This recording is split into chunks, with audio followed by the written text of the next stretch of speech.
सांगितलं. नमस्कार सांगोलकर आणि जवळेकर, मी जवळची व्लॉगर. Good morning. माझी सकाळी ह्या टनू पासून झाली होती. हे बघा सकाळचं मस्त वातावरण. परत आंघोळ करून मी आवरलं आणि गेले किराणा माल आणायला. घरातली कामं करायला लागते तो. तर जायचं होतं प्रॅक्टिकलला, पण सगळं कॅन्सल झालं. पचका झाला आमचा. मग म्हणलं जाओ मैत्रिणीच्या घरी, तसं घरी बसून पण करमत नाही ना.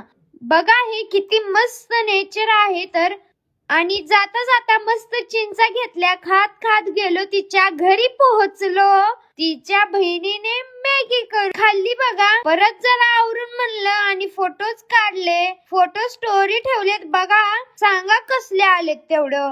येऊन आपल्या जवळच्या बाजारात गेले तर बाजार करून आले घरी. मग आज एवढंच. उद्या एक नवीन व्लॉग मध्ये भेटू. Bye bye.